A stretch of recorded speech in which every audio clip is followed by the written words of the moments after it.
Alright everybody, welcome back to Little Man Big Conversations. I'm of course the Little Man, aka Flashman, aka James, welcoming you back for part 2 with IPW Australia wrestling legend Cruz.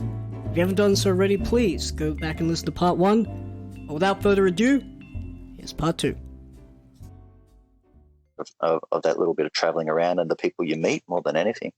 Yeah, no, it's one of those things that a lot of people in today's age of wrestling really want to aspire and do, is do the international shows, but you yourself had the chance to go in very early and experience all that. So coming back now, you've come back home, you start to establish the relationship with New Zealand, the concept of South Pacific gets generated, you're co-running the business at this point, the name change happens. But speaking of local venues, you guys then switch it up. You then go down to what was then known as the Bicentennial Center. What were those shows like to you? As now, because you're co-running it, it's obviously a different setup, a different environment. There's a new flock of guys coming through at this point as well. Guys like Kelso Cojones, Brandy, the Mighty Hercules, things like that.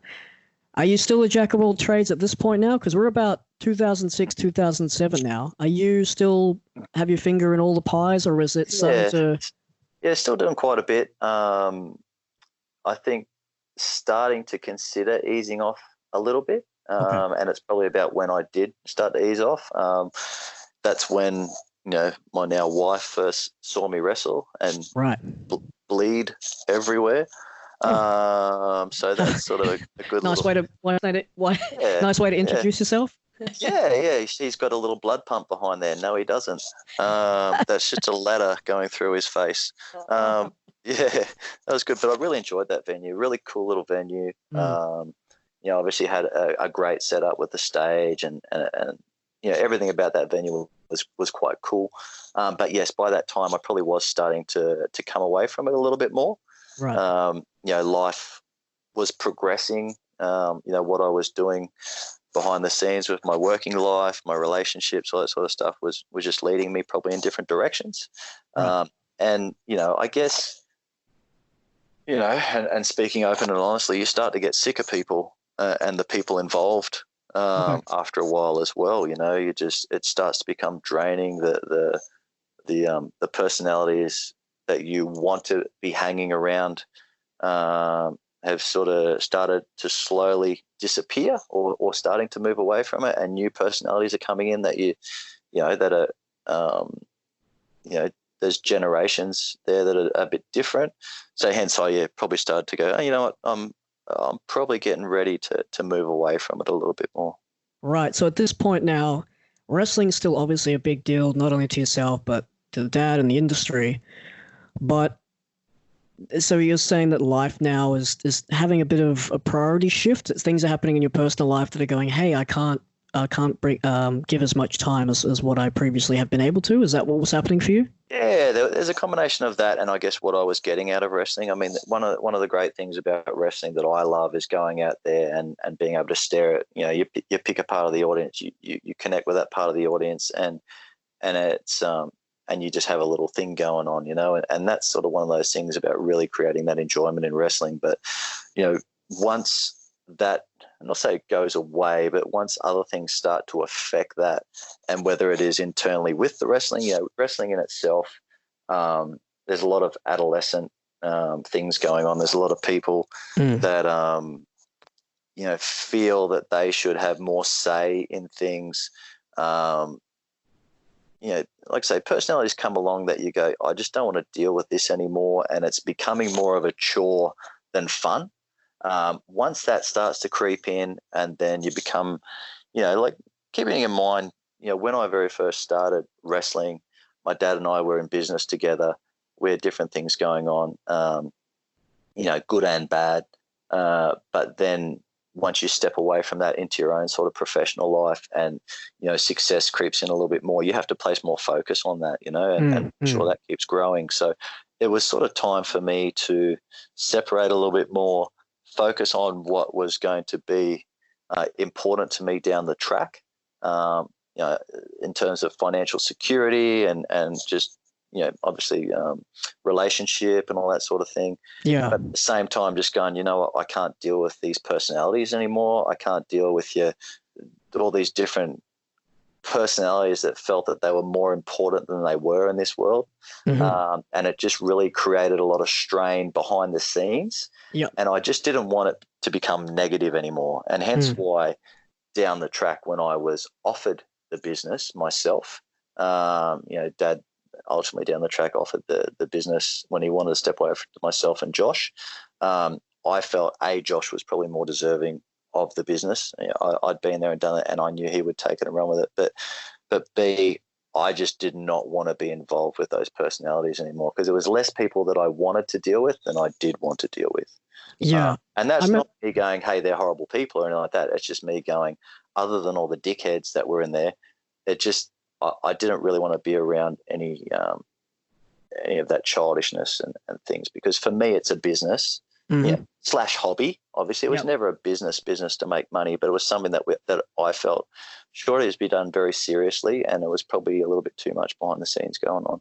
Yeah, because I remember asking you a similar question back when we did that tour in 2010. We went over to Perth. We did that Perth show. I remember we were sitting down and we had dinner, and I did ask you at that time, hey, what would you say if Hawk had come to you and said, hey, will you run it? And you gave me pretty much the same answer, which was just a case of, no, I don't want to deal with that. Yeah. I want to go out there and I want to wrestle and I want to go home. But that was 2010. We're not at that stage now. This is 2006, 2007. You touched on it before about things happening in the industry that was starting to make or break you. Speaking of breaks, there was a big break in the industry at this time, because at that moment in time, Major Impact Wrestling was the premier brand in Queensland. There wasn't the splinter factions and the major establishments and the companies that there is now. But at that time, a split did occur, a break, if you will, did occur, where a bunch of those guys left and formed a different company. There was one after that. There was originally they formed, I think it was PWAQ, and then shortly after that, there was another version called XSE. Yeah. You being not only a forefront figure in Major Impact at that time, but being a co-owner and not only the boss's son, how was it for you when this moment sort of seemingly occurred out the blue? Were you there when this all went down, or were you sort of... Look, I was around. Look, I mean, at the end of the day, I'm a realist when I look at things. Like Dad was very passionate about the show, about the brand wrestling. It was something he'd created, and it was personal to him, What happens is you get people come through and not, you can never expect everyone to agree with each other. People are always going to have their own thoughts, which is, it's a free world. You think as you will, and feel how things should and shouldn't be done, and also think what they can and can't achieve. Now, I suppose there was so much work, time, effort, money, thousands and thousands and thousands of dollars that were put into, WCW Australia, MIW, and then ultimately IPW Australia. And maybe people see, there's all these people at the door, and it must be making all this money. No one's getting paid. Why is no one getting paid? Why can't we do what we want to do? Now, ultimately, when you've built that from the ground up, and you're not making a bloody cent, in fact, you're losing money, and behind the scenes, it causes stress on relationships and your businesses that make money and things like that. You need to protect that brand, because not only you need to make sure that it keeps running how you want it to run, but you also you don't want it to all fall to shit based on what the way you wanted it to come together. So then you get other people come along, they go, all right, I don't like wrestling this way. I don't like the fact that I can't go and work for another company. Fair enough. That is what it is. We all, like in life, if I don't want to work for a business, I can quit and I can go and work for another one. But what happened was there was a lot of people that thought, this is what we want to do, and fair call to them. They went and did it, but ultimately realized it wasn't as easy as they thought it was. As you saw at the memorial, a lot of voices came out that sort of said, this is what you did, and we now sort of see maybe why you did it as a result of trying those things. So, look, at the end of the day, there's some people that I won't name names that sort of grew up wrestling with our business that I have no time for, that have gone away and done things. It's if they ever came to me, I'd tell them to their face, I'm not going put it out here, but I just feel like it's one thing to sort of go away and do something because you wanted to try something yourself. Mm-hmm. It's another thing to then go and sledge someone who has given you the opportunity to do something, and then go and spit it at them. I think it's very important in life to not burn your bridges, to respect what people have given you, but if ultimately you want to do something else, have that conversation, convey it in a certain manner and do it in a certain way. Right. Don't just go and throw it in people's faces. And I think that's the problem is what happened with a few places. Mm-hmm. Some people did it the right way. Some people did it the wrong way. Right. I was around for that, obviously, not all of it, but for a lot of it. And that, did my head in. Okay. Yeah. So you were hurting not only from a business level, but kind of like a personal level too. Of hey, we taught you guys where it was. We were essentially you were being affected on sort of two fronts, both business and personal at that point. Yeah, not so much because it happened, but the way it happened. That's really all it was. Like again, Dad took it a little bit more personally than I did. But it was more like, say, if someone wants to go and wrestle somewhere else, that's fine. I have no issue with that. But don't talk shit about people. Yeah. If you've got a problem, call them up and tell them. Walk up and talk to them. Don't talk shit behind people's backs, because that will always come back to bite you in the ass. And like I say, there's guys that I grew up wrestling with, not many, but a few guys that I grew up wrestling with that if they walked up to me tomorrow, I'd probably tell them to piss off because I wouldn't even need to explain why, because of the way things were handled, right up until this day, to be honest with you, the way they do things. So people think that you don't know what things that have been said, but there's a term, loose lips sink ships, and that is sort of the reasoning why it really got under my skin. Yeah. Right. Okay. So you stayed strong. You stayed with IPW. The venue changed to the Bicentennial Center. IPW stayed strong. A new influx of guys came through, and the company seemingly kept steaming ahead. Around this time, 2008, I joined in the mix. But as you said just before, this is where life's taken a bit of a priority to you. You start slowing down with these matches. Not in ring, I should add. In ring, it's still all fire, but consistently, it starts slowing down. We get through the Bicentennial Center days, and now we're back training and operating out of that training facility. And this is where the time when you and we have that moment of, hey, this is the jersey, this is the mask, and we start doing business together. But this is the time also, which you brought up just moments before, and I want to ask you what was happening for you during this time is physically, you're admitting that at that point in about 2009, you're saying, hey, I'm feeling pretty sore. I've been doing this now, close to 10 years on and off, but around this pretty much from 2007 to 2009, it's starting to get a bit sporadic. It's not a consistent month to month or a week to week, but hey, I'll do it when I can, life permitting. Yeah. You then decide, look, man, I have to take X amount of time off. And what was happening for you at that point? Was life just, were you trying to just establish a life for yourself outside of the wrestling business? Yeah, for sure. That's sort of around those times when I, started working down at Sporties, sort of new employment for me.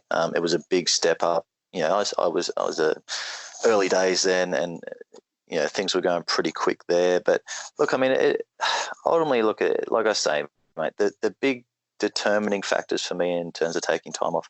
Yeah, sure, here and there, bumps and bruises, but whatever. Yeah, I've never really taken too much time off because I was sore.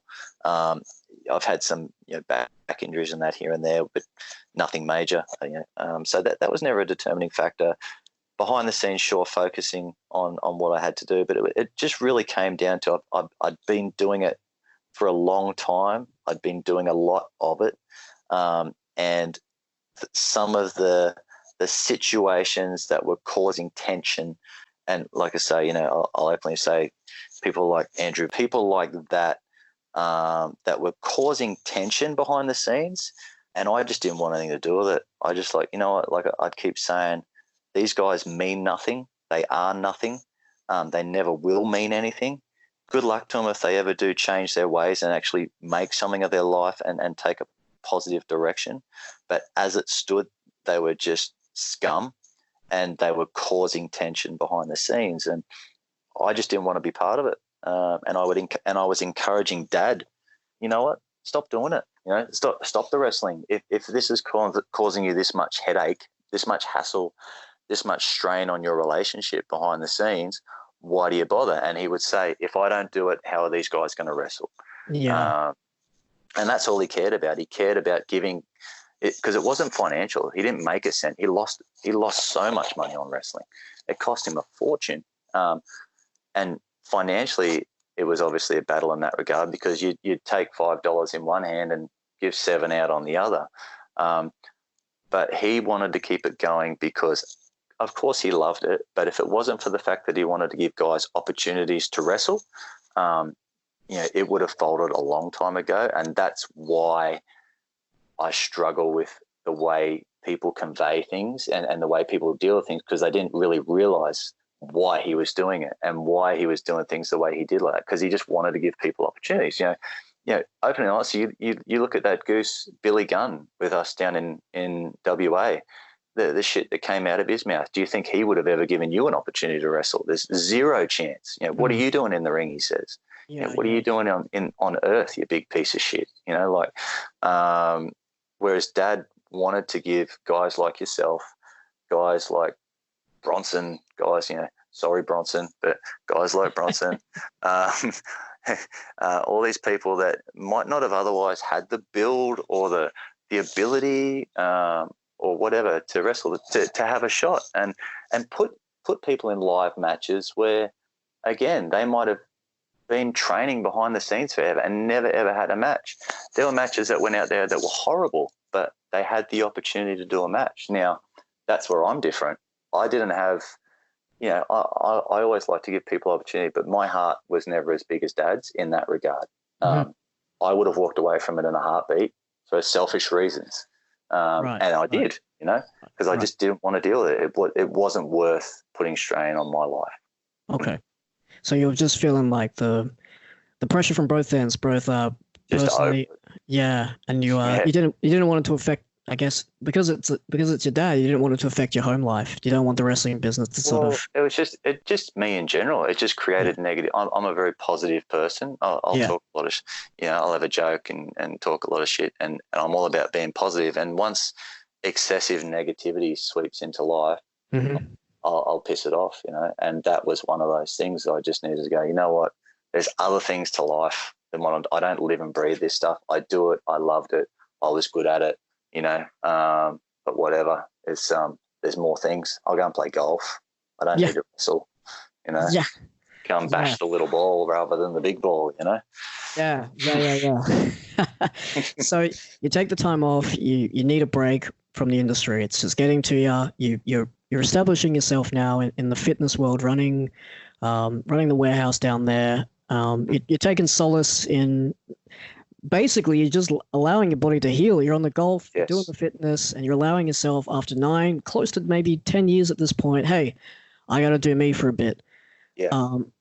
It was around this time too that I started doing the miniature version of Cruz, like we said at the top of the episode. But he wasn't the grumbly gremlin kind of learning how to talk version that he is now. But he was, and I think, and this is true, and I'm really reflecting on this, and this ain't to blow smoke, and it's definitely not a work, but when you took that leave of absence, I made it sort of my personal goal. I never announced it to Pete. Obviously, I never announced it to anyone prior, but in my mind, especially knowing the fact that, hey, you were pretty much, without sort of announcing it or making it, public knowledge in like a social media post or a big speech before the show or anything like that, but you had sort of given me that opportunity to be like, hey, let's have some fun and let's do this. But I took that in such high regard, as I said at the top of the episode, but even more so when you stepped away, because I went, man, I can't And not that I was, not like I said, not that he was the grumbly gremlin version that he is now, but I knew when you stepped away and I had pretty much the gear that you established, I thought, man, I've really got to do this properly while he's away. And I think that's where the whole drive from both characters, both Mini Cruz and Flash, came from, which is that sort of weird motivational feeling and vibe that I had. Weird because I'd never experienced anything in wrestling at that point because the guys that I started with had left. And now the guy that I was getting to know and working with, he was taking time away too. He wasn't done. He was just like, hey, I've got to hit the road for a bit. So I'm thinking, man, I've got to fire myself up here. I've got to fire on all cylinders. And hell, I've got to make not only you proud so that if you ever get a call going, hey, yeah, Flash was doing the mini character today, it was actually quite good. You can go, good. Like, not that it mattered to you at that point, obviously, but just to know if that conversation ever came up, hey, he's doing it well. And there was just something that I thought of if there ever was a conversation that was to come across or if it was ever brought up, and there was ever talk of you getting back into the business, oh yeah, what's little mate doing? Oh, don't worry about it. It's going really well. Okay, good. Yeah. So that you knew for a peace of mind that giving me that stuff, giving me that gear, giving me that character as sort of like a nod and a, hey mate, let's have some fun. Just wanted you to know that, I really took it to the next level by going, okay, I really need to step it up here and I really need to make sure that I'm not treating this lightly. Yeah, no, I appreciate that, mate. That's good because, yeah, like you say, it is an extension, I guess, of myself, that character, and I very much separate away from wrestling and wrestling. When I'm away from wrestling, I'm just me. I still get people, walk in and see me, hey Cruz, how you doing? Or fans, hey Cruz, how you doing?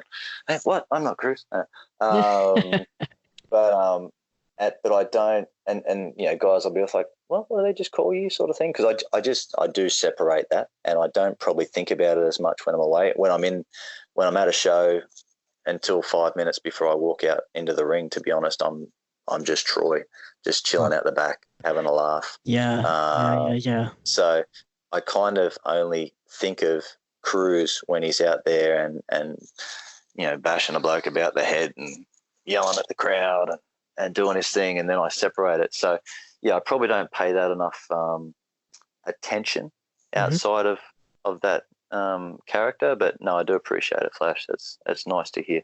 It really means the world to me, and it still does to this day. Before we jump back into the chronological order of your career, we're about to approach 2010.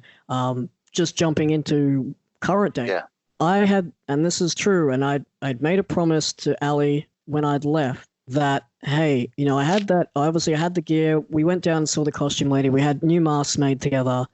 But when I'd left, I made sure that the first thing I did when I'd left was I grabbed all that gear, I put it in a box, I labeled it, and I stored it, and I took care of it, and I made sure that would never see the light of day anywhere else because that was something that you gave me. It was stored in, it wasn't just stored in a cardboard box and collecting dust. It was stored nice and neatly, vacuum sealed bags, the whole works. And I went, okay, if I'm not there, then I'm going to respect, obviously, the mantle of Cruz that he's given me. And that's going to go pretty much being untouched until, hey, whenever or whatever the circumstances may be that, hell, maybe you retire or there's something that brings me back. Thankfully, it was the latter, something that I got brought back in. Yep. First thing I did when I heard that I was allowed back in was, hey, man, is Cruz on the show? Yeah, I was told yes, and I went, okay. And I didn't so much, I think there was maybe a conversation of it, and it was more of a, let's decide on the day. I bring it down with me.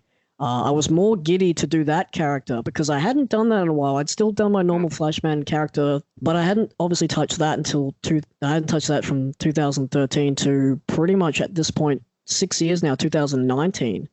And we do that show. We get the band back together, and we hit into January and February. But yeah, I made a promise to yourself and to Ali to never touch that or ever do it outside of the world because number one, outside of the realm of doing it with you anyway, it wouldn't make sense. Like only the guys that were there in that company knew of what it was and where it stemmed from. But who is this maniac? Yeah. Who is this man coming out and telling everyone to rip their dicks off? So you've taken time away now. No practical sense in that at all, is there? Why would anyone do that?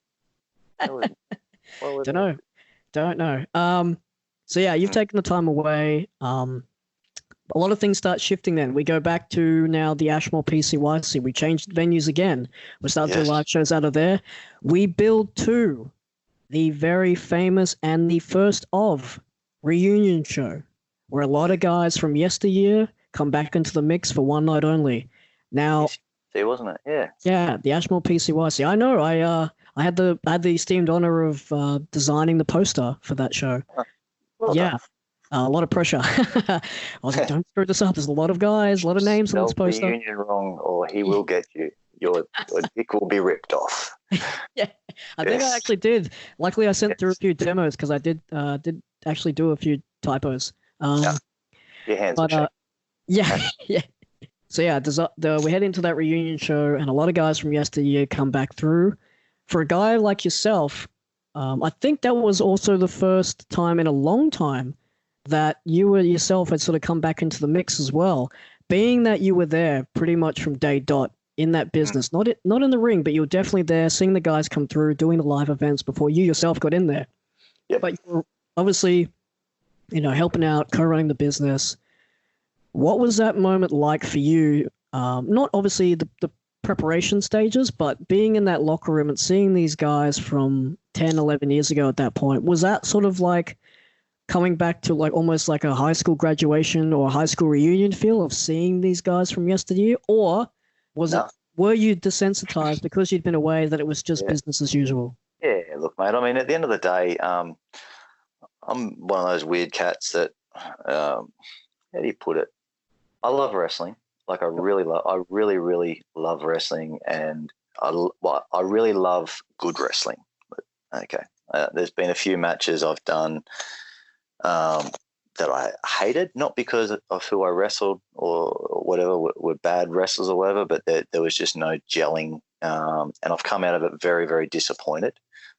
Maybe matches that I was looking forward to, whatever, but I love doing a good wrestling match. And there's certain guys I really enjoy wrestling with because I know I can work well if the mouth styles complement or the way they think in the ring complements. So I really enjoy the wrestling and I enjoy looking forward to the matches. In terms of catching up with the guys, look, it's great. If I haven't seen a guy for a few years, like, more recently, some of the matches, it's great to say g'day. But if I haven't wrestled for a while and let's say work's giving me the shits or something like that, it's nice at the thought of coming in and chopping the shit out of someone because, hey, it's a release, Yeah. Not always great for them, but good for me. Right. In terms of that sort of thing, I don't get giddy about it. Half the time I don't even want to talk to anyone. And that, again, I don't think anyone should take that personally, but there's certain people that is always nice to catch up with, yourself, Jace, Maddie, Benny, Yobi, Kenny, like all these guys that I grew up wrestling with.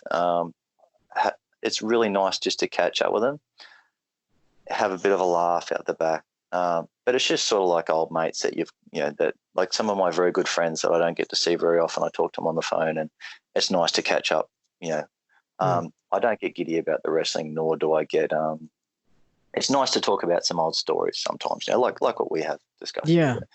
But things like that, no, mate, I was really just looking forward to getting out and doing a good match. That's really every single show that I do. If I'm going to be doing it, I'm looking forward to the match. I'm not looking forward to necessarily catching up with guys or whatever. That's just all part and parcel of it. But that's just me in wrestling, I just really enjoy getting out there in the ring, working the crowd. Sometimes I've had like any job, a job, you've had a rough day, you're knackered and you get out there. Sometimes you enjoy it more than other times. But that's really what I'm looking forward to when I go out and do a show. It's got nothing to do with the socializing aspect of it, which might sound horrible or whatever, but that's the truth, mate. I'm there to wrestle and I'm there to put on a good show and sometimes just let off some steam. And if I can catch up with some old mates during that time, then that's a bonus. Yeah. So no nostalgia whatsoever about going to those venues. It's the only time I'd probably, some of the trips over to New Zealand and catching up with some of those guys at times, there's been a little bit of nostalgia here and there because it's sort of a rarity to be able to do that. Yeah. But otherwise, no, mate. So just another day at the office for Cruz. Yeah, correct, bud. Well, another day at the office that we got to share together, I think it was a couple of months after, may have been a couple of months before, but I definitely know it was the same year, was the show that we did at Carrara called The Wild and Reckless. That was the show where you'd had a TLC match against Blizzard, and then you were involved in what was known as the Junkyard Bash. Now, those of you out there that are listening, a Junkyard Bash is essentially bang 'em up, beat 'em up cars at ringside. Why? Why not? Because now, not only are those cars, and they're real, they're not your toddlers, Fisher and Price cars. These are badass, new and used cars that, hey, park them at ringside, guess what? You're going through the windshield. These cars were used as not only props, they were used as weapons, and anything goes. Person to pretty much last man standing to climb that ladder to get that gold, who wasn't pretty much in a windshield or damn near had his ass beat, became the new IPW champion. I had the honor of accompanying you to ringside, not only for that TLC match earlier in the night, but for the Junkyard Batch later that night. And man, I stood next to you with one of the most frequent stories I tell people in wrestling about not only you as a person, but the strength of you as a human being. Because I remember sitting backstage with you and you were wrapping up your right hand, and I'd said to you, are you hurt? And you looked at me and you laughed and you said, not yet. And I went, and I had only seen like very small snippets and grainy footage of a possible early version of a Junkyard Bash. It may have not even been a Junkyard Bash that was back in the day, but I remember seeing sort of weird imagery, or it might have even been photos. Like, it wasn't enough to sort of showcase the severity of what was to come. And I remember you wrapping your hand, and you were working a young guy at the time, and you had him up against the door of the car, and you're doing some gut shots. And you said, and I remember standing next to you and reacting, as Mini Cruz reacting to the strikes, being like, these look heavy.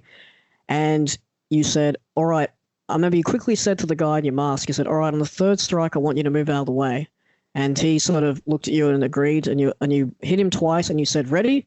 And the guy piss bolted out of there, and man, you drove your hand through that car door window, and it shattered in one damn punch. And I remember you stood there and you had your hand there, and you looked down at the guy who was scurrying away, and you brought your hand back, and the match continued. And I remember saying to you at one point when you were selling on the ground, I said, man, how's your hand? And you're like, yeah, that tickled.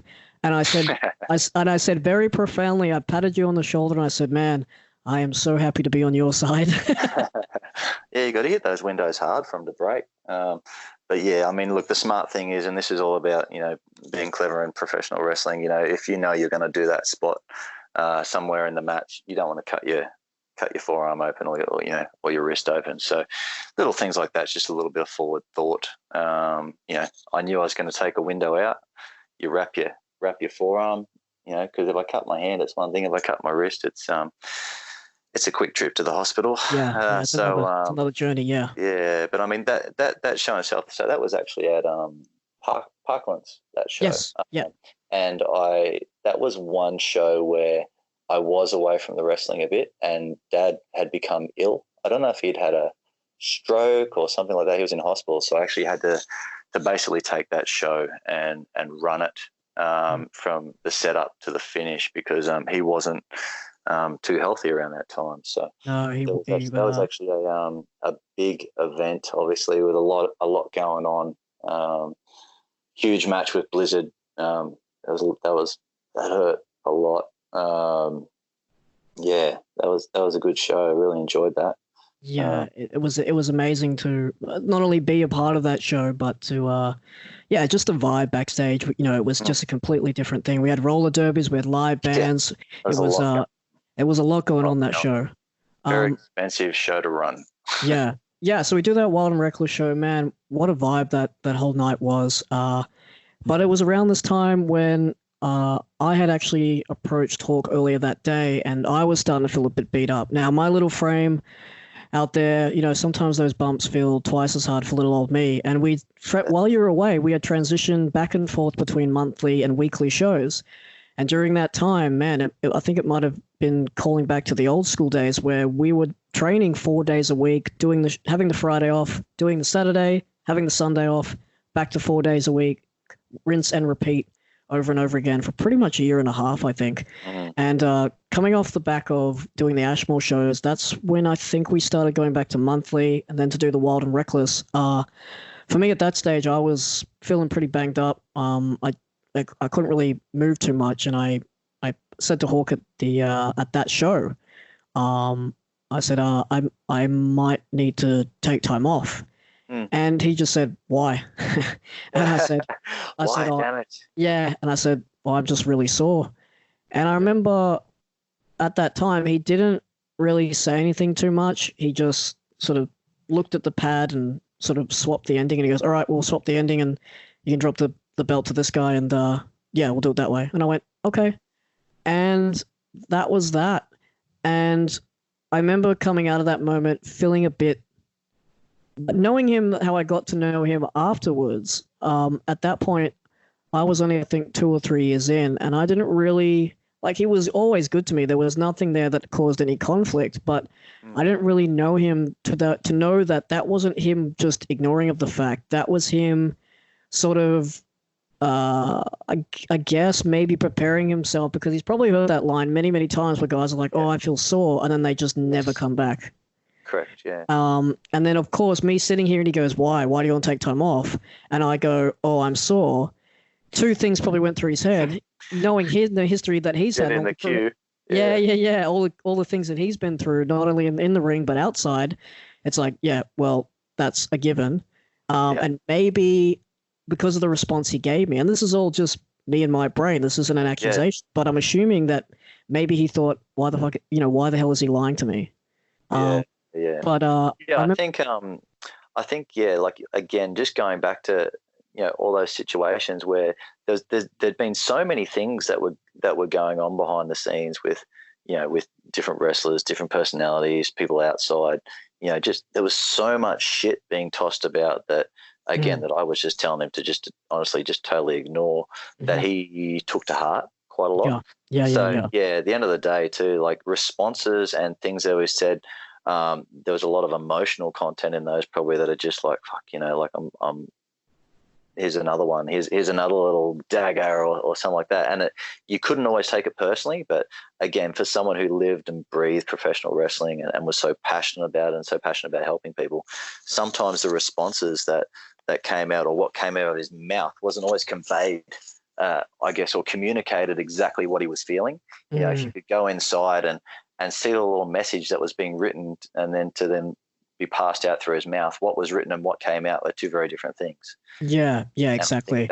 That sometimes caused different reactions and people to respond into probably different ways than if they had really known what he was thinking. Yep. Why he was thinking it. Yeah. Yeah. So I take the time off. I think I remember feeling a bit better. It wasn't even a long time, to be honest. I think it was at most 2 weeks, and I'd come back in and he said, how are you feeling? And I went, oh, I think I feel pretty good. I still feel a bit stiff. And he just sort of did that chuckle, like, again, join the queue. And he goes, go in there and just take a bump. And I went, oh, a bit nervous. And he goes, don't be nervous. Trust me. And I stood in the ring, and I remember putting myself in the brace position and looking at him, and he goes, trust me, do it. And I took a bump, and I don't know what it was, but I did feel a lot better at first. And I went, whoa. And he just gave me that nod, and he goes, fucking listen to me. And then just went about his business. And I continued on there. I was there at the reunion show. I got to team up with my own sort of nostalgia. I got to team up with the guy that I had my first match with, a guy known as the Mighty Hercules. We teamed up and did a tag match there. Then we have another venue change. It was not long after then we changed to the William Duncan State School, where as of this recording, IPW is still doing shows out there today. Now, at this point for you, you're not doing the consistency. You're doing the sporadic, maybe, every 6 months, every 9 months. I remember making a video for you to say that you were coming back because William Duncan had that screen. And I did a big video, like a big question mark, like, he is here, he is ready, he is the heart, he is the soul. And then it went to black and everyone was like, what? And then the classic Tism, He'll never be an old man. River hits the audio waves. Here he is after 9 months away. And I remember showing you that video at training to get your approval to show you beforehand, to which you said, oh, shit, has it only been 9 months? And I went, but what about the video? And you're like, yeah, but the video's all right. And then you just walked away going, fuck, 9 months. Oh, geez. And I'm like, validate me. But yeah, you come back into the fold after having 9 months away, which may have well been after that reunion show. You were like, hey, I need to take some time, do the live thing. You come back into the fold. You're doing the sporadic appearances. I remember being out there with you. I think we even had Nick Burns, the future Nick Burns, come back from 2008. He came back in, did a MMA versus wrestling fight. I enjoyed that.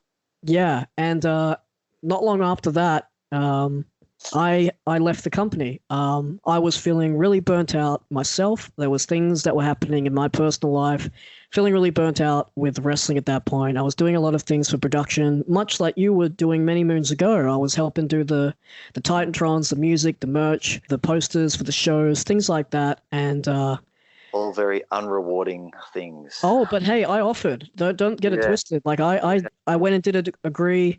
I want to help out. Hey, I've got a camera here. I can edit. This is what I wanted to do. I was never asked by Hawk to do that. A lot of people thought he'd asked me. No, I had offered. I said, hey, do you ever think about filming the shows? Let me know, and we can work something out. We can get some cameras, do what we needed to do. Yeah. But I was feeling really creatively burnt out there. It ended up having an argument, and I left the company. It was just one of those things where I went, no, I have no bad blood. It was just one of those things where I was like, man, I need out. And I was about 5 years in at that point, and it was just a conversation of, all right, you're out of here. And I went, okay, I'm out of there.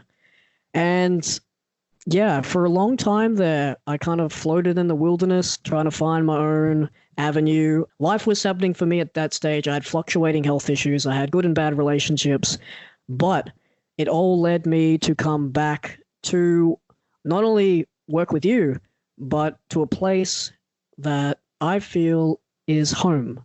And it took 7 years to come back, but 7 years. Yeah, from 2013 to pretty much full-time until the current epidemic facing the globe today.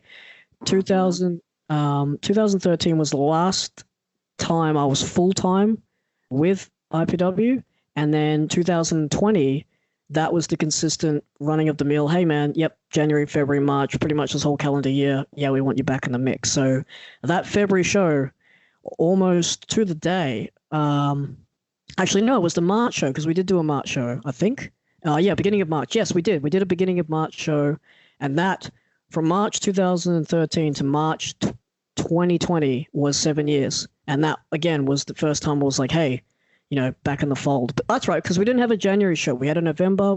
I think we had a December. We didn't have a January. We did February. There was no January because it was a memorial, basically, of Dad. They didn't feel it was the right thing to do.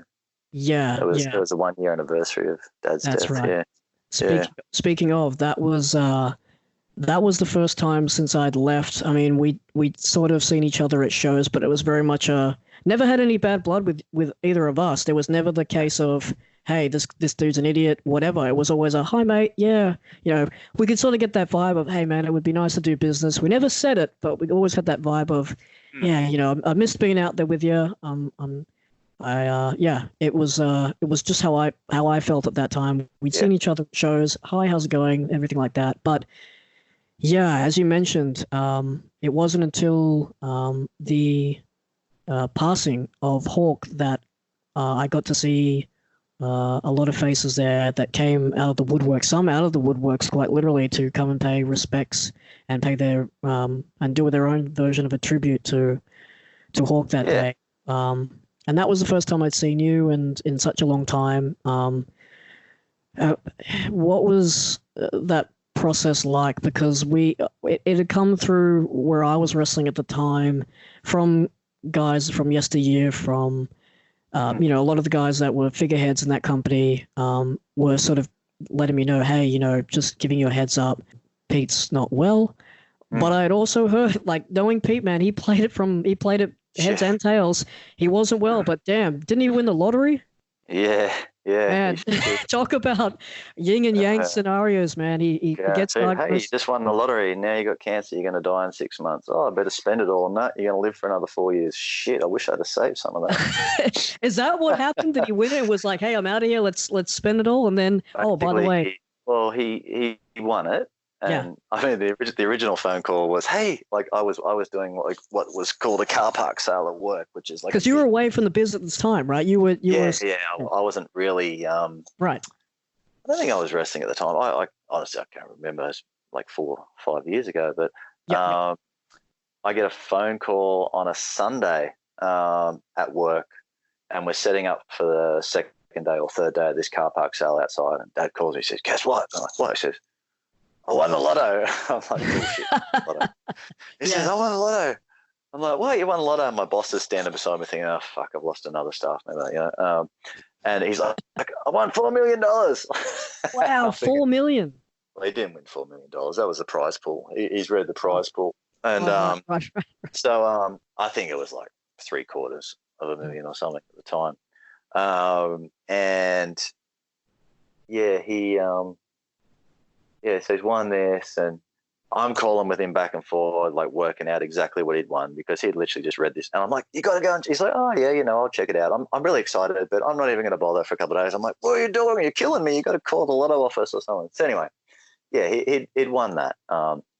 So that was that, and he's keeping in mind, financially he was in a horrible place pre that. He'd been so many ebbs and flows in his business, financial life. From being rich to bankrupt to going well to having nothing to going okay to having nothing, and where he was at that time in his life, he had a wonderful wife, lovely, amazing family with Josh and Taryn and Susie and everyone. I couldn't have asked for a better family to walk into his life. That they'd all been amazing with him. So while financially he wasn't in a great place. In support, he just had this amazing group of people, with him, and so he's just gone from having a great home life or whatever, all challenges aside, but next to no money as a result of business, wrestling, all these sorts of things. So he'd gone from this position of having bugger all financially to having all this money. And it was like, shit, here we go. This is great. You're never going to have to work again, all this sort of shit. Well, I mean, you can quickly realize that, that's not much money in today's world for starters. That it sounds like a lot of money, but it can get you nowhere in a hurry, So all this sort of happens and you got some dollars and he starts living a nice life and he helping all these people around him who he's, that's in Dad's nature. Who can I help? Who can I find that I can help? There's people that ask for help. There's people that he offers to help, and as you can imagine, which ones actually get help. So this happens. And then Susie, I think for a period of time had gone, Dad's not right. We need to get him checked. And the doctors wouldn't basically admit him to, you hear this story a million times a day, but wouldn't get him checked because he didn't need to. Anyway, ultimately turns out he's got like a renal cancer, kidney cancer, I think it was. Right. So he's gone from this amazing news for us because obviously at that time I'm not in a horrible position, but I go a lot of places and I live a full life. So full by the seat of my pants in that regard too. Oh yeah, we're all sorted, financially we're all sorted. And then, oh fuck, he's got cancer. He's got 6 months to live. It's like, just such a roller coaster of emotions in a short period of time. I feel like it was something like there might have been 3 to 6 months in between these sort of time periods. It may have even been less. Right. So you can look at it in all these different ways. He's got cancer, this horrendous. But in the first note, he's won this money, which has not only allowed him to enjoy life, to help people that he's wanted to help, family and even some wrestlers, he helped out and other people around him, to then go, well, hold on, this money is going to help me get treatment, enjoy my life during this time, all these sorts of things. So it's kind of gone amazing, horrible. You know what? We're going to make the most of it. And being a fighter, and Susie, his wife, just being amazing and researching all these new medicines and all this sort of thing. He managed to, get 4.5 years on. Wow. Six, extra, probably than what given him. Yeah. Sometimes saying you're dead in 2 weeks, and then he's alive for another 3 or 4 months or something. He never really experienced that horrific period of cancer that a lot of people get. He had, he got sleepy. He was unwell at times, but fortunately, I sometimes say on the bright side, he didn't suffer. On the downside, I probably, as much as I was prepared, I was unprepared, because I knew what a fighter he was. And in the back of my mind, it's like, you know what, he could just get through this, because that's who he is. He always everything. So yeah, it was amazing how long he lasted. Yeah. And even, right at the end, he was just like, he was there and then he wasn't. And that was as hard as it was good.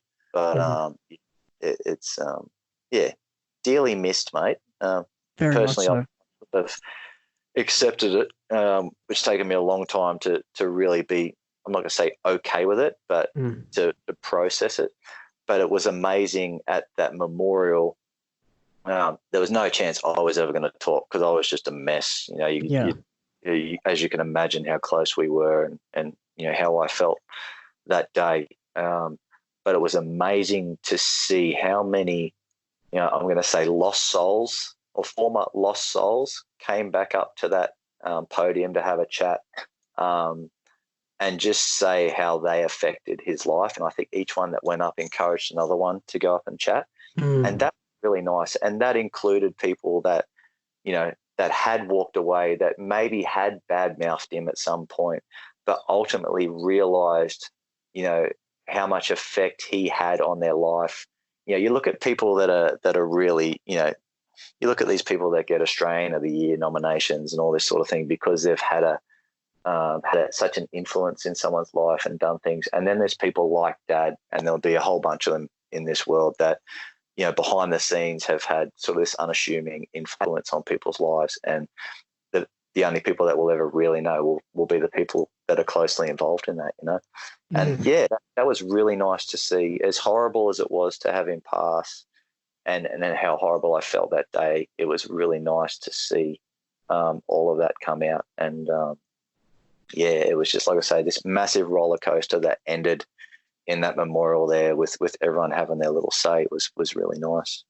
Yeah, it was surreal. I remember we heard the news, and I was with a different company at the time, and we had gotten the news, I think, when it was announced at the not to the, I don't think it was announced to the public, maybe not at that point, but I think one of the old school guys at IPW had messaged me, and they said, hey, I literally just walked into the show. It was Saturday afternoon, and Pete's passed away. And I remember thinking, what?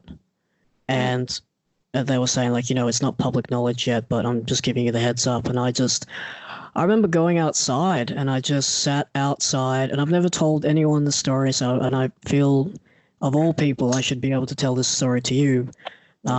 As soon as I got that message, I sat outside, and I just looked up at the sky, and I just had a quiet, very, I cried, but I felt like for a while there, not only physically, but he was sort of feeling very much rigid and in pain, but he had such a brilliant way of covering it up. It's like, oh, what's wrong with your back? What's wrong with your face? Oh, fair enough.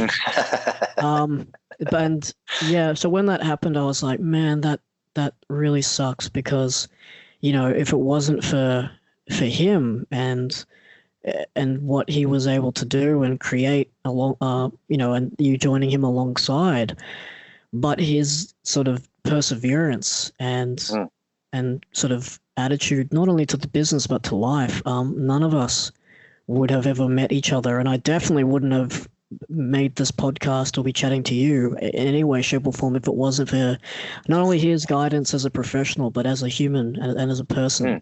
Because he was very kind to me, given that I came from a huge medical background and arguably a guy my size shouldn't be involved in the business, but it never wavered him. It was just like a case of, nope, he's in here. That's it. Anyone has a problem with it has a problem with me. And it's like, Guaranteed. wow, that was very, very profound and quick. Yeah, when the message came through, and a couple of days later it became public knowledge on social media.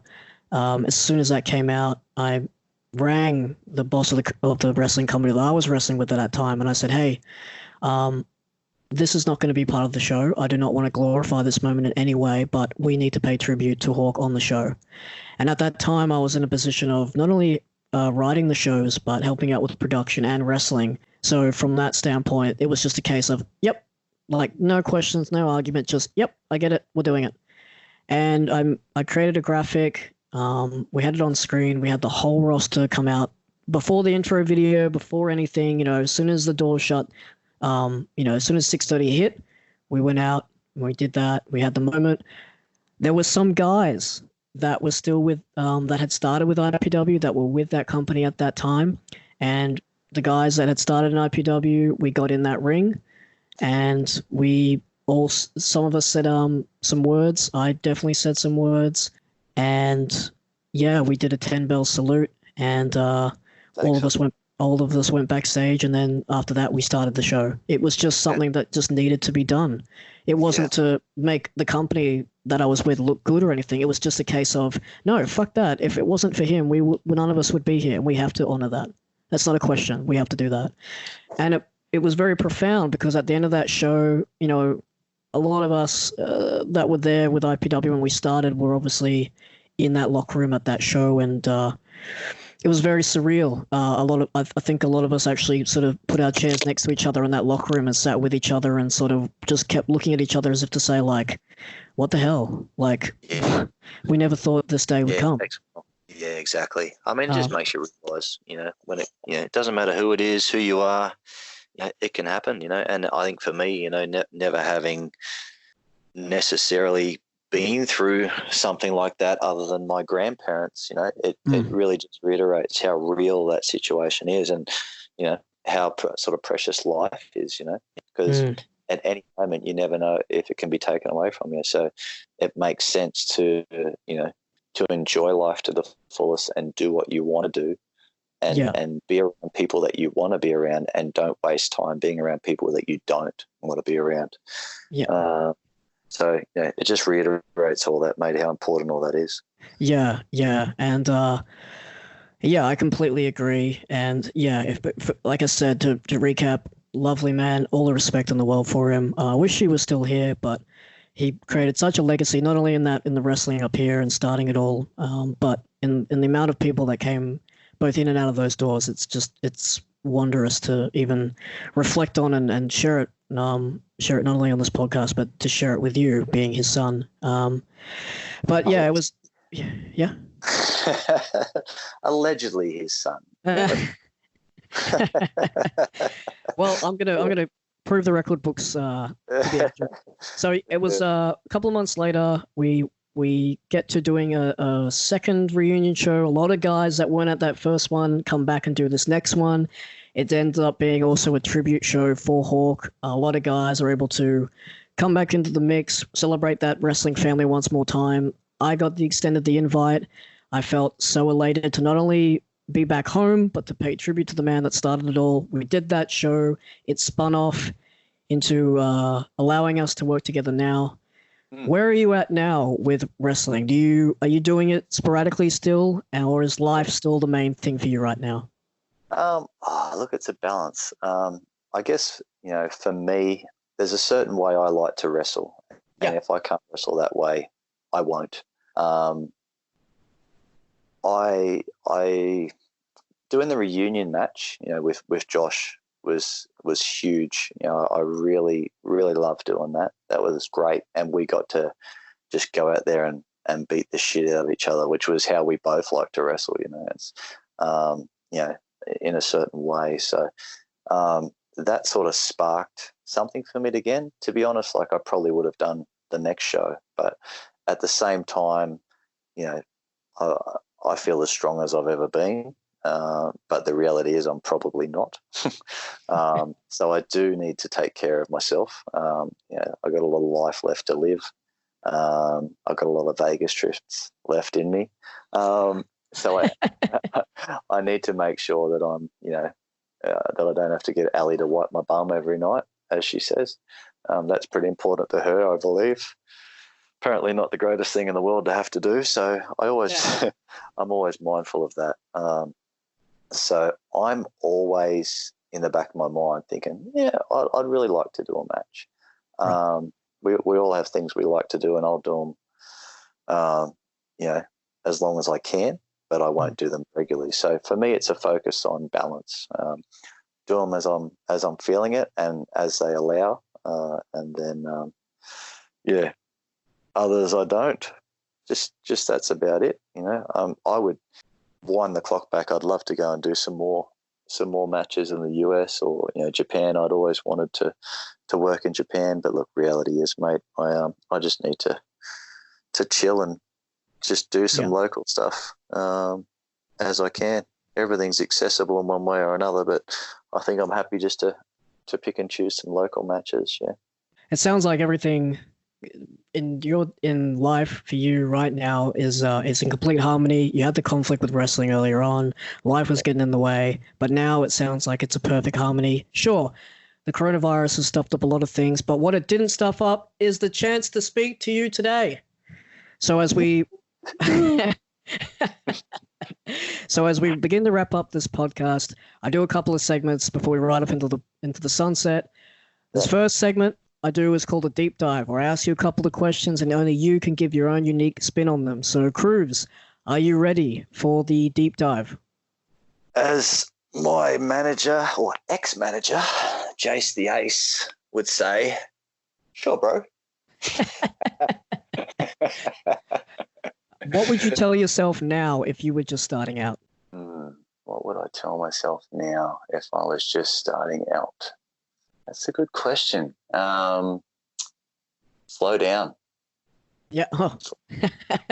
Yeah. I remember getting that advice. Yeah. Yeah. Slow down. Yep. Definitely. What is that's some sound advice for anyone that wants to get in wrestling, is to slow down. But for you as a person, what is the best advice that you have ever received? Now, it can be in your everyday life or it can be in the business. Your choice. I've got more of a way that I try and think of in life. So let's say it's maybe someone told me this once, or maybe I just thought of it, or maybe I heard it, but ultimately is do to others as you would expect to be done by you, and always try and treat people with respect. Always give people opportunities. If someone doesn't deserve that, then so be it. But those that do deserve to be given a chance. And I probably, learned that a lot from Dad. That everyone needs the opportunity to do what they want to do in life and to have, those options. So I think be kind to people unless they deserve a slap, and give everyone a chance unless they don't deserve the chance. So that's probably the big thing, mate. For anyone out there, I've been at ringside, as we've established throughout this podcast, and I can say, do unto others because you do not want a slap or a chop from this man. It hurts my hand as much as it hurts them. People don't understand that, I have little tears in the ends of my fingers at the end of that match. So that's called blood. Yeah, it's Dallas's blood. All right, this is the part of the podcast now which I like to call the Lipton 6. This is in tribute of James Lipton, who sadly we lost earlier this year in March 2020. He was an American writer, lyricist, actor, and the dean of the Actors Studio Drama School at Pace University in New York City, where he hosted and ran his TV show Inside the Actors Studio from 1994 to 2018. So, in honor and tribute of him, I'm going to ask you, his famous 6 questions that he would ask all his guests before wrapping up his interview. Cruz, I'm going to hit you with the Lipton 6. First one, what is your favorite word? Oh, you're going to hate this. Just think of the hound. Starts with a C, ends with a T. Right. Yeah, not a nice word, but for some reason it's my favorite. Right. Okay. Mm-hmm. A couple of questions later, I do have, what is your favorite curse word? So do you have a normal favorite word? No. All right. Okay. So it's going to have to be a double up, Flash. Okay, no worries. What turns you on? Now, it can be in the way that you're thinking, or it can be in life. Like, what makes you happy? What makes you go, yeah, that feels good? What turns me on? What makes me feel happy? Oh, you know what? Like, one of the things I love the most is, and this probably sounds like total bullshit, but doing things for people. So Yeah. if I see someone else is getting joy out of something, that does make me happy. Goes Right. totally against the grain of my character in the ring, I'd imagine, but that's something Yeah. I really get a lot of joy out of. Okay. What sound or noise do you love? I always get a giggle out of my own farts. Yeah. Well, yeah, I was, I don't think I'm alone on that, though. It's just a boy thing. yeah, definitely. You've said it before, but I'm gonna ask you again. I'm gonna ask you this question anyway. What is your favorite curse word? Right. Okay. You might have to beep that, Flash. Yes, I think of all things to beat, that's definitely going to be up there. Hey, what profession other than your own would you like to attempt? Professional golfer. Yeah? Definitely. I'm sure it looks better than it is behind the scenes, but yeah. Or yeah, professional golfer. Definitely. Right. Okay. Now, Lipton's final 6 question is this one. If heaven exists, what would you like to hear God say when you arrive at the pearly gates? Now, I can assure you that heaven most likely does exist, and there'll be another man waiting at those gates for you. But hey, what would you like to hear them say when you reach those pearly gates? It'll be your dad's down there. Go and hang out with him. That'd be it for sure. Yeah. He'd probably be on the pokies up there. If they got pokies, that's where he'll be, guaranteed. On the pokies. One lotto again. Maybe. All right, man. As we hit this nitrous into overdrive, as we slam on that pedal Vin Diesel style, and we drive towards the finish line of this podcast before going off into the sunset, I'm going to hit you with what I call the final 4. I'm going to ask you the 4 final questions before wrapping up this podcast. So, Cruz, are you ready for the final 4? Ready. All right, man. Was there ever a point in your life where you thought, hey, I don't think this is going to work. This might not be for me? Yeah, one of my relationships. Probably a few of them. Right, okay. Maybe even once I was standing on top of the ropes. Yeah, definitely once I was standing on top of the ropes or a ladder or anything I was standing on top of, thinking it's a horrible idea. Okay. Absolutely horrible. Similar question. Have you ever stopped and thought, man, how the hell did I get here? Coming off the top of the ladder onto the floor. Major impact 1. Pretty sure I missed the table, but pretty sure I hit the floor. Right. The floor. At this age, looking back when you started all those many moons ago, first had that conversation of, hey, I need you to help out with this show. I need you to get in that ring. I need you to develop a character and do this show for me. At that age, thinking forward to the age you're at now, did you ever think that this is where you'd be? No, not for a second. Yeah. Not for a second, mate. Yeah. No. But then again, I still don't really know where I am. So, well, I hope you're at home. where am I? Who am I? All right, man. Last question before we wrap this thing up. Currently, what is your proudest moment or achievement? Oh, proudest moment or achievement? Proudest moment. Now, I don't really have a proudest moment or achievement. Mm-hmm. Some of the things that have brought me most joy in my life is family. All the time I spent with my dad, my wife, my mum, you know, that they're things when I really think about amazing moments in my life. They are what stand out to me the best. In terms of moments in life and things I've done, you know, the trip to the US with Dad and Chuck and Jace, some of that was just hilarious.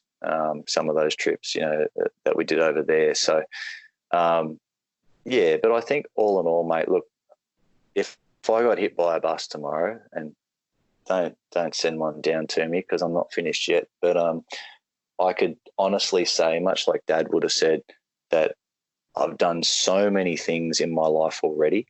I've dealt with good, I've dealt with bad, but ultimately everything's been full and fun one way or another. And I wouldn't, you know, people say to me, you know, like when we're in the US, there was a couple of opportunities with different promoters to say, you know, here's a trial with the WWE. Do you want it? No. Here's a scholarship to the US for sport. Do you want it? No. I could look back on a lot of those things and say, shit, you know, why didn't I take them? And as much as if I had have back then been able to make it to the WWE, or as much as I had have been a professional athlete, it could have been cool. But ultimately, every decision I've made in my life has led me to where I am now. And the people around me that I've met. So there's not a single thing in my life that I probably would have changed. Yeah. So all in all, mate, that's probably a long-winded answer to your question and nothing to do with the answer. So stick it in your ass, Flash. Stick it right up in your ass. And but I do have some words of wisdom if you'd like to hear them. Yeah. You sure? Sure. It's not for you, actually, and it's probably not a question that you were going to ask me, but I'm going to tell you anyway because I love you. So first of all, love you very much, and you know, I'm glad that we got to share the experiences that we did. Whatever choices you've made in your life, you've done, you know, for your reasons and everything, mate. So I'm proud of you, everything you've achieved. You've got a lot of challenges that have faced you, mate, and lesser people might have laid down and taken it right in the rectum, and you haven't done that, mate. So you're all good in my books. So that's number one. Number two, nothing to do with you. Anyone who has dreams of being a professional wrestler, obviously things have changed a lot since my day. There's a lot of people from Australia that are going over to wrestle in the US, and, you know, Tony, who obviously grew up wrestling with us, have done pretty well. But if I can give any advice, now, I'm not Chris Benoit, I'm not Bret Hart, but I know a thing or two, is that focus on your basics, learn your basics, because at the end of the day, the basics are what going to make your match good. It's what's going to get you noticed.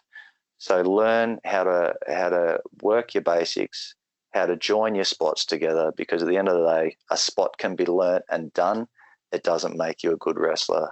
Being a good wrestler is made up of someone linking a story together, remembering there is a crowd, and not thinking that you have to do everything in your repertoire in every match you do. You can do the most basic match in the world, and it can be an amazing match as long as everything's done at the right time for the right people and in the right way. So slow down, remember your basics, and get stuffed, Flash.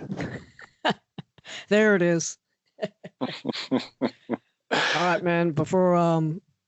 All right, man. Thank you so much for not only, for coming on here, but man, even those nice words. Like I didn't expect to receive such nice words from you at the end. Just take the nice words. You don't have to thank me.